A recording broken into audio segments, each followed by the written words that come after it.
نحمده ونصلي على رسوله الكريم أما بعد فأعوذ بالله من الشيطان الرجيم بسم الله الرحمن الرحيم ومن آياته أن خلق لكم من أنفسكم أزواجا لتسكنوا إليها وجعل بينكم مودة ورحمة إن في ذلك لآيات لقوم يتفكرون وعن ابن عمر رضي الله تعالى عنه قال قال رسول الله صلى الله عليه وسلم الشوم في المرأة والدار والفرس وفي رواية الشوم في ثلاثة في المرأة والمسكنة والدابة. میرے بھائیوں اور بزرگوں اور عزیز ساتھیوں، اللہ رب العزت نے جو انسان کو جو زندگی عطا فرمائی ہے وہ زندگی ہے معاشرتی زندگی، مل جل کر رہنے والی زندگی۔ اللہ رب العزت نے انسان کو سوچنے کے لیے دماغ عطا فرمایا اور جذبات رکھنے کے لیے اللہ رب العزت نے دل عطا فرمایا۔ احساسات رکھنے والا انسان کبھی تنہا نہیں ہو سکتا، نہ وہ تنہا زندگی گزار سکتا ہے۔ یہ کیسے ممکن ہو سکتا ہے کہ ماں روٹی کھائے اور سامنے بچہ بھوک سے تڑپڑاتا رہے؟ ایسا نہیں ہو سکتا۔ اور یہ کیسے ممکن ہو سکتا ہے کہ بیٹی بیمار ہو اور باپ علاج اور معالجے کی طرف توجہ ہی نہ دے؟ ایسا نہیں ہو سکتا۔ یہ ایک معاشرتی زندگی ہے، ایک میاں بیوی بچے سب مل کر ایک گھرانہ بنتا ہے۔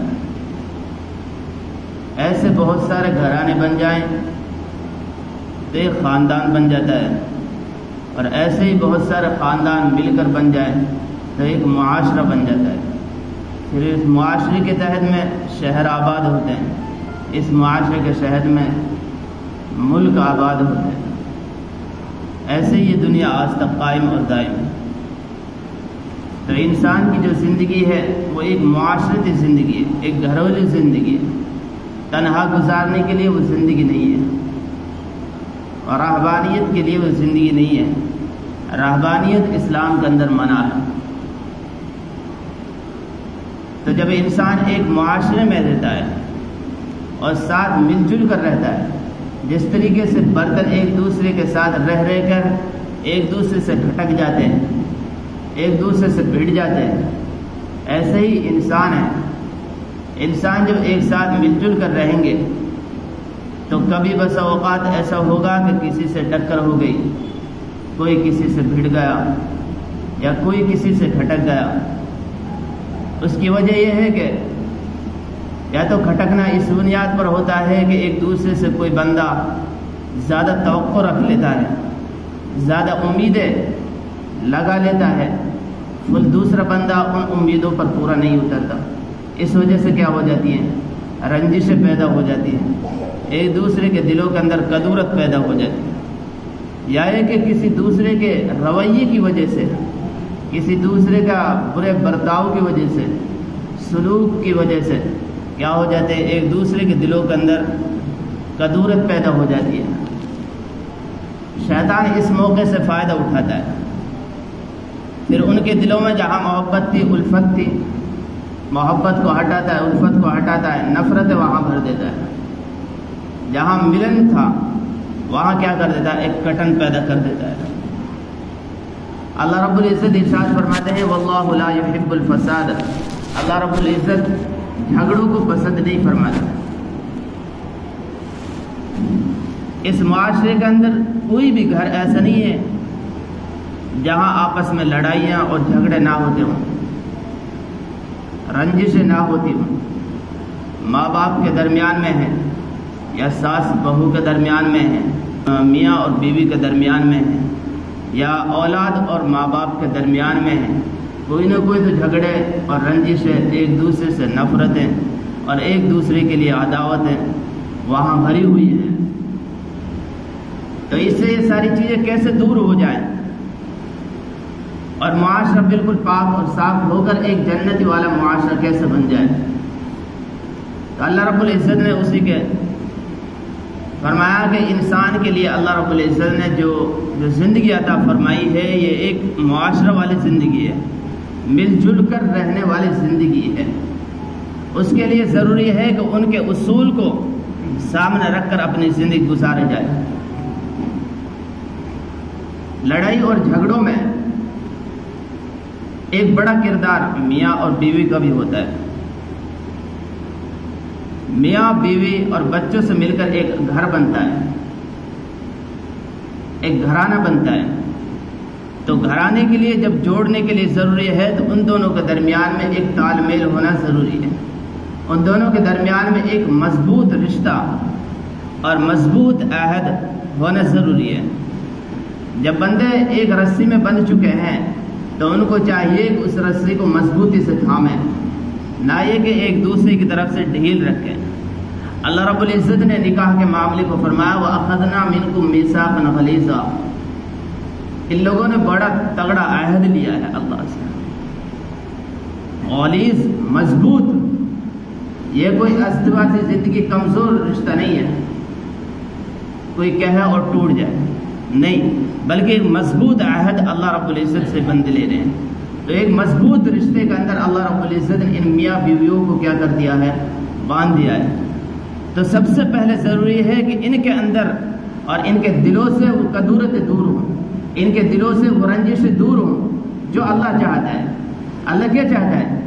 اللہ رب العزت نے سورہ روم کے اندر اللہ رب العزت نے ارشاد فرمایا وَمِنْ آیَاتِهِ أَنْ خَلَقَ لَكُم مِّنْ أَنفُسِكُمْ أَزْوَاجًا، اور اللہ کی نشانیوں میں سے، اللہ کی بہت ساری نشانیاں ہیں، سورج کو پیدا کرنا، بغیر کسی اسباب اور پلروں کے آسمان کو کھڑا کر دینا، اتنے بڑے سمندروں کو چلانا، ان کے درمیان میں پانی کو بہانا، پانی ایک دوسرے سے ملے جلے نہیں ہے، مل جل کر ایک طرف کھارا بھی چل رہا ہے، ایک طرف میٹھا بھی چل رہا ہے۔ یہ اللہ کی بڑی نشانیاں ہیں۔ اور درخت اور اشجار کو پیدا کرنا، پہاڑوں کو پیدا کرنا، یہ اللہ رب العزت کی بہت بڑی نشانیاں ہیں۔ تو ان نشانیوں میں سے ایک نشانی یہ بھی ہے آیاتہ ان خلق لکم من انفسکم ازواجا، نشانیوں میں سے ایک نشانی یہ ہے کہ اللہ رب العزت نے تمہاری جنس کے اندر سے، یعنی تمہارے اندر سے تمہاری بیویاں بنائی ہیں۔ کیا بنائی ہے؟ بیویاں بنائی ہے، اور مقصد لتسکنوا الیہا، تاکہ تم ان سے راحت حاصل کر سکو۔ وجعل بینکم مودۃ ورحمہ، اور اللہ رب العزت نے ان کے دلوں کے درمیان میں کیا ڈال دیا ہے؟ مودت اور پیار اور محبت ڈال دیا ہے۔ ان فی ذلک لآیات، ان چیزوں میں نشانیاں ہیں لقوم یتفکرون، ان لوگوں کے لیے جو سمجھتے ہیں، غور و فکر کرتے ہیں، جو چاہتے ہیں ان کی سمجھ میں بات آ جائے، ان لوگوں کے لیے ان تمام نشانیوں میں کیا ہے؟ عبرت ہے۔ تو اللہ رب العزت نے جو میاں اور بیوی کا جو رشتہ جو قائم کیا ہے، اس کے اندر ایک بات یہ پیدا فرمائی لتسکنوا الیہا، بیوی کو جو بنایا ہے اس وجہ سے بنایا ہے تاکہ تم ان سے راحت حاصل کر سکو، راحت حاصل کر سکو۔ ان کے ساتھ اپنی زندگی گزارو گے تو تمہیں رنجشیں بھی ہوں گی، نفرتیں بھی ہوں گی، ان تمام کو ختم کر کے ایک قسم کی ایک بہترین والی زندگی گزار سکو۔ اس وجہ سے اللہ رب العزت نے تمہارے لیے ازواج بنائے۔ تو اس کے اندر جو گھرانہ جو بنے گا اس کے لیے ضروری ہے کہ میاں اور بیوی کے درمیان میں پیار اور محبت، اور پیار محبت کے لیے ضروری ہے کہ دونوں طرف سے اظہار محبت کیا ہو، دونوں طرف سے۔ شوہر کما رہا ہے، باہر کما رہا ہے، وہ شام کو گھر آتا ہے، وہ اپنی عورت سے کہتا ہے میں آپ سے بڑی محبت کرتا ہوں، لیکن عورت ہے کہ اس کے سر پہ جو بھی نہیں رہتی یہ سامنے والا بندہ کیا کہہ رہا کیا نہیں کہہ رہا۔ وہ جب بھی آتا ہے وہ اس سے اپنی محبت کا اظہار کرتا ہے۔ تو عورت کو چاہیے کہ برملا وہ بھی اظہار کرے، وہ بھی اپنی محبت کا اظہار کرے، کیونکہ شوہر کے اندر جو جذبات ہیں وہ جذبات یہ چاہتے ہیں اور یہ یقین دہانی کروانا چاہتے ہیں کہ عورت مجھ سے محبت کرتی ہے کہ نہیں کرتی۔ اگرچہ وہ محبت کرتی ہے لیکن اظہار نہیں کرتی تو اس کا بڑا نقصان ہے، اس کا آگے چل کر بڑے خطرہ پیدا ہو سکتے ہیں۔ کیونکہ اس کے سامنے اظہار کرنا بڑا ضروری ہے، کیونکہ اسلام یہی ہے، انسان کی فطرت یہی ہے، وہ چاہتا ہے دنیا کے اندر کوئی بھی ہو کہ اس کے سامنے جس کے لیے وہ سب کچھ کر رہا ہے، خون پسینہ کر رہا ہے اور پوری زندگی تھکا رہا ہے، تو اس کے سامنے چاہیے کہ وہ دوسرے بندے سے اپنی خواہش کا اظہار کروانا چاہتا ہے۔ بھئی وہ سامنے والا بندہ بھی تو کہے کہ یہ بندہ ہے کیسا، اس سے آپ کی لگن کیا ہے۔ تو شوہر یہ چاہتا ہے کہ بیوی بھی اظہار محبت کرے، تبھی تو رشتے کے اندر دائمی پیدا ہوگی، تبھی یہ رشتہ کیا ہوگا، مضبوط پیدا ہوگا۔ حضرت عائشہ رضی اللہ تعالیٰ عنہ، اللہ کے نبی صلی اللہ علیہ وسلم جب گھر کے اندر آتے تھے بڑے خوش مزاج ہو کر آتے تھے، اور بعض دفعہ حضرت عائشہ سے فرماتے، عائشہ مجھے آپ کھجور اور مکھن کی طرح، جس طرح وہ دونوں چیزیں پسند ہے اس طرح مجھے تم بھی پسند ہو، جس طرح کھانے میں وہ پسندیدہ ہے اسی طرح تم مجھے پسندیدہ ہو۔ حضرت عائشہ فوراً یہ کہتے، یا رسول اللہ مجھے بھی آپ دودھ اور مکھن کی طرح پسندیدہ ہو، یعنی فوراً اظہار کرتے۔ اس طریقے سے جب معاشرے میں اس طریقے سے ایک دوسرے کے سامنے اپنی محبت کا اظہار کیا جائے گا، میاں بیوی ایک دوسرے کے سامنے اظہار کریں گے، تو اس رشتے کے اندر مضبوطی پیدا ہوگی، اس رشتے کے اندر دوام پیدا ہوگا، وہ رشتہ مضبوط اور برقرار رہے گا۔ ایک اور روایت میں ہے حضرت عائشہ رضی اللہ تعالی عنہ جب اللہ کے نبی صلی اللہ علیہ وسلم گھر آتے تو حضرت عائشہ فرماتی، یا رسول اللہ لنا شمس وللآفاق شمس، دنیا والوں کے لیے بھی ایک سورج ہے اور میرا بھی ایک سورج ہے، دنیا والوں کے لیے بھی ایک سورج ہے اور میرے لیے بھی ایک سورج ہے، وشمسی خیر من شمس السماء، اور میرا جو سورج ہے، میرا سورج تمام سورجوں سے بہتر ہے۔ پھر آگے فرماتے فإن الشمس تطلع بعد فجر، اور سورجوں کی خاصیت یہ ہے کہ وہ فجر کے بعد میں طلوع ہوتے ہیں، فجر کے بعد میں وہ روشنی پھیلاتے ہیں، لیکن شمسی طالع بعد العشاء، لیکن میرے سورج ایسا ہے جو عشاء کے بعد روشن ہوتا ہے اور ہمیشہ ہی روشنی رہتی ہے اس کی۔ تو حضرت عائشہ رضی اللہ تعالیٰ عنہ ان جیسے الفاظ کے ذریعے سے اپنے شوہر کے استقبال کیا کرتی تھی، اپنے نبی کے استقبال کیا کرتے تھے۔ جو عورت معاشرے کے اندر اپنے شوہر کا ان الفاظ کے ذریعے سے وہ اشعار نہیں کہہ سکتی، کم سے کم اپنی زبان سے دو میٹھے بول تو نکال کر اپنے شوہر کا استقبال تو کر سکتی ہے۔ وہ استقبال کرے ان الفاظوں کے ذریعے سے، ان میٹھے بول کے ذریعے سے، جن سے رشتے کے اندر مضبوطی پیدا ہوگی، جن رشتوں کے اندر مضبوط اور قائم اور دائم رہنے کی صلاحیت پیدا ہوگی، ان الفاظ کے ذریعے سے اپنے شوہر کے استقبال کرے۔ یہی شوہر چاہتا ہے کہ میں جس کے لیے جو کام کر رہا ہوں، جس کے لیے اپنی زندگی کھپا رہا ہوں، اس سے چاہیے کہ وہ اپنے اظہار کرے۔ تو پہلی بات یہ ہے کہ عورت اپنے شوہر کے سامنے اپنی محبت کا اظہار کرے۔ دوسرا، عورت اپنے شوہر کی فرما برداری کرے۔ عورت کیا کرے بھائی؟ اپنے شوہر کی فرما برداری کرے۔ بتاؤ، جن میاں بیویوں کے درمیان میں ایک دوسرے سے حسد پیدا ہوں گے، اس کی ایک بنیادی وجہ یہ بھی بنے گی کہ وہ ایک دوسرے کی مانتے نہیں ہے۔ جب عورتیں نہیں مانیں گی تو بتاؤ دونوں پہیوں کی جو سائیکل ہے وہ کس طریقے سے چل جائے گی۔ جس رسی کو انہوں نے مضبوط پکڑا ہے، ایک طرف سے ڈھیلی ہو گئی، اب ظاہر سی بات ہے وہ رسی کیسے مضبوطائی کے ساتھ میں آگے چلے گی۔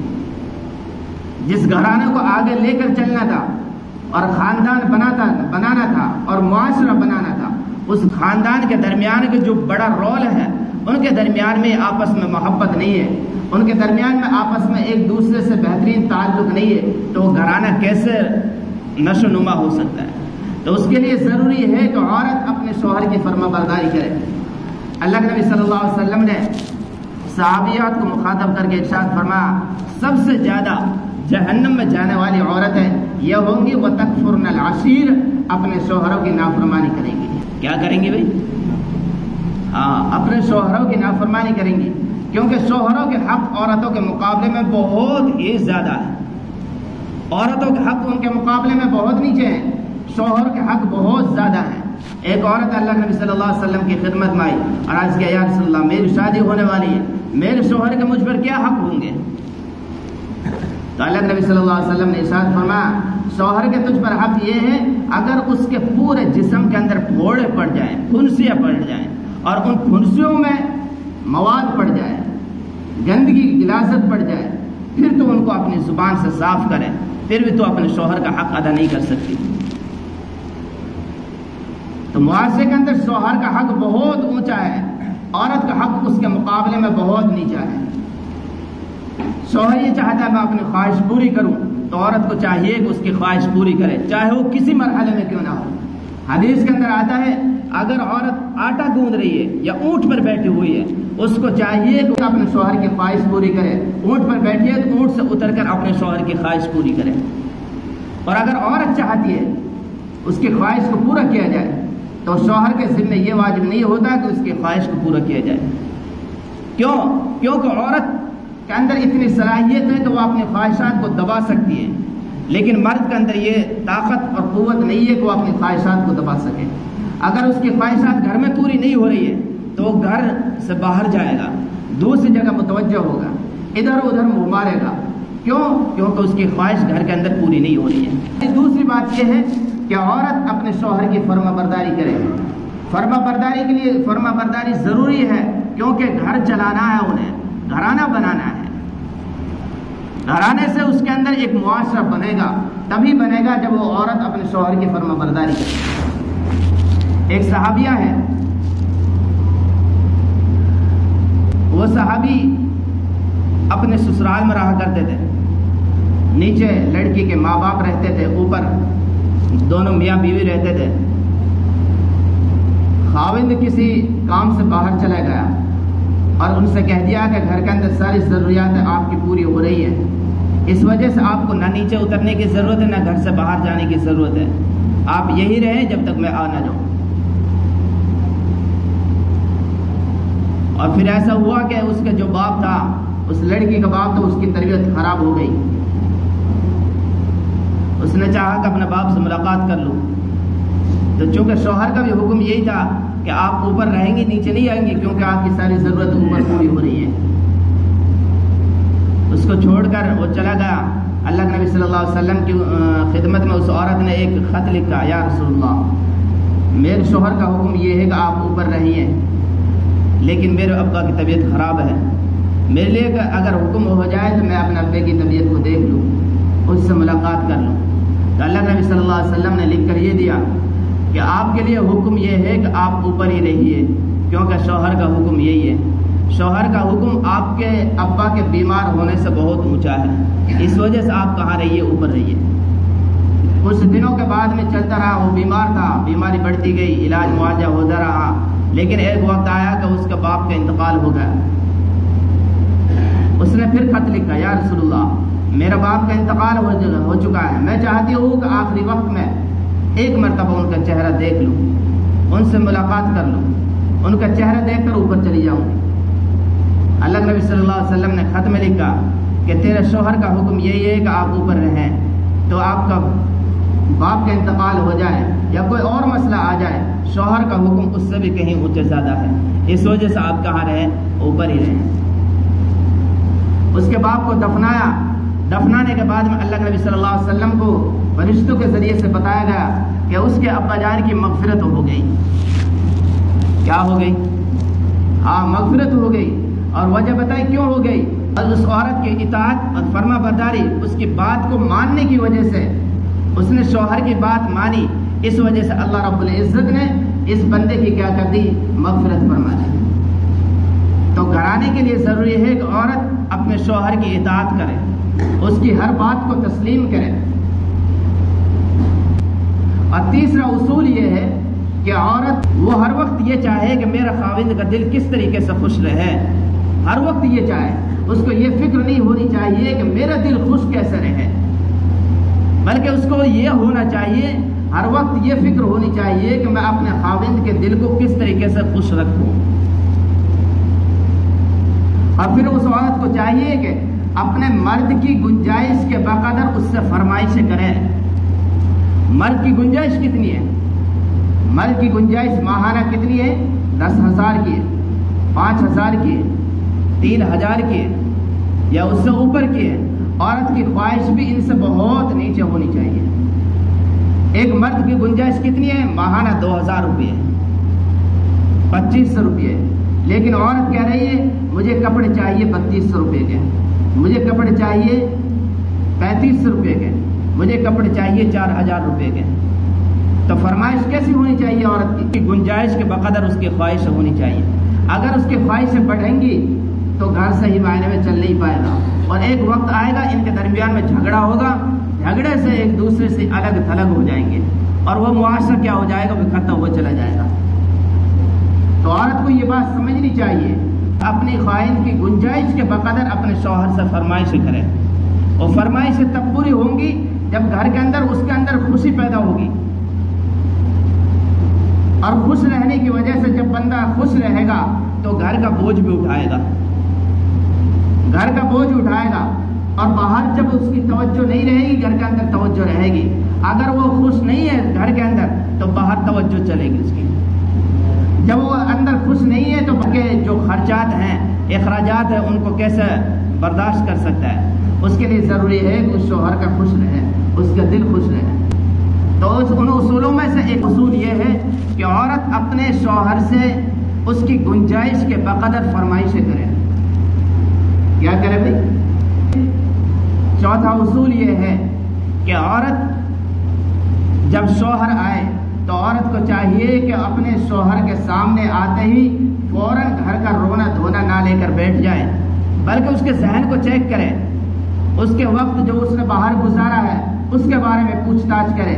اس کو لگتا ہے کہ اب میں اپنی بات کو رکھ سکتی ہوں، اس کا ذہن فریش ہے، اس کا ذہن خالی ہے، تو اپنی جائز بات کو رکھیں. شوہر آ رہا ہے لیکن آپ اپنا رونا دھونا رکھ رہی ہیں اس کے سامنے، اس کے ذہن کو دیکھیں کہ اس کے ذہن ابھی خالی ہے یا باہر سے پریشان ہو کر آ رہا ہے. کہیں ایسا نہ ہو پریشانی کے اندر آپ اپنی بات کو رکھ دیں اور وہ ڈبل پریشان ہو جائے. حسن سلیقہ اور حسن انتظام عورت کے اندر ہونے چاہیے. گھر کے حسن انتظام، جو عورت جتنی عقل مند ہوگی گھر کو اسی طریقے سے اچھے ترتیب سے رکھے گی، صاف سے بھی رکھے گی، صفائی سے بھی رکھے گی، برتن گندے نہ ہو، گھر گندا نہ ہو، بچے گندے نہ ہو اور خود بھی گندی نہ ہو.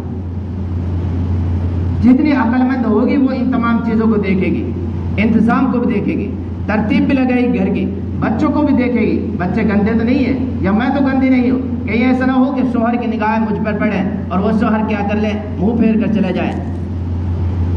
ہماری عورتوں کے اندر ایک خاصیت ضرور ہے، وہ خاصیت یہ ہے شوہر کے سامنے سب سے گندی، شوہر کے سامنے سب سے گندی رہیں گی، لیکن باہر جاتے ہی ڈسٹمبر بھی کریں گی اور ہر طرح کی پالیسیں بھی کریں گی اور ہر طرح کے زیورات بھی پہنیں گی اور بہترین کپڑے بھی پہنیں گی. کیوں؟ باہر جا رہی ہیں. ان کا بنیادی مقصد کیا ہوتا ہے کیا نہیں ہوتا اللہ بہتر جانتا ہے. لیکن ان کے اندر ایک بری صفت یہ بھی ہے، کیا نہیں ہے؟ شوہر کو راضی کرنے میں لگی نہیں ہے. شوہر راضی تبھی ہوگا جب یہ اچھے طریقے سے رہے گی، انتظام کے ساتھ میں رہے گی، بچوں کو بھی صحیح معنی میں دیکھ بھال کرے گی، ان کو نہلا دھلا کر پاک صاف رکھے گی، گھر کے اندر گندگی تو نہیں ہے یا کوڑا کچرا پھیلا ہوا تو نہیں ہے، اس کو صاف کرے گی. یہ عورت کے عقل مند ہونے کی علامت ہے. اور عورت کے بدعقل ہونے کی علامت اس کے برعکس ہے، عورت گندی بھی رہے گی، بچوں کو بھی گندا رکھے گی، خود بھی گندی رہے گی، گھر کو بھی گندا رکھے گی، برتن ہیں کپڑے ہیں ساری چیزوں کو گندگی پھیلا کر رکھے گی. ہمارے یہاں یہ دیکھتے ہیں کہ عورت خوبصورت ہے کہ نہیں ہے، رشتے کر رہے ہیں عورت خوبصورت ہے کہ نہیں ہے. ہر چمکنے والی چیز سونا نہیں ہوتی ہے. ہاں اس کے اندر چمکدار ہے لیکن اس کے اندر اچھائیاں ہیں، سیرت اس کے اندر ہے، پاک سیرت والی ہے، تے عورت اچھی ہے. لیکن خالی ڈسٹمبر ہی ڈسٹمبر ہے یا پولیس ہی پولیس ہے، اندر سے خراب ہے، تو بتاؤ کیسے کام چلے گا؟ باہر سے دیکھو تو اتنی حسین، اندر سے دیکھو تو بگڑی مشین. یہی صورتحال پیدا ہو رہی ہے معاشرے کے اندر. تو کہنے کا مقصد یہ ہے کہ عورت کے اندر ایک چیز یہ بھی ہونی چاہیے، وہ عورت حسن سلیقہ ہو اور حسن انتظام ہو. پورا اسلامی کلچر اس سے بھرا ہوا ہے. اللہ کے نبی صلی اللہ علیہ وسلم نے ساری باتوں کو کھول کھول کر باتیں سمجھائی کہ یہ چیزیں ہیں، اس طریقے سے آپ کی گھرانہ اور آپ کا گھر چالو ہوگا۔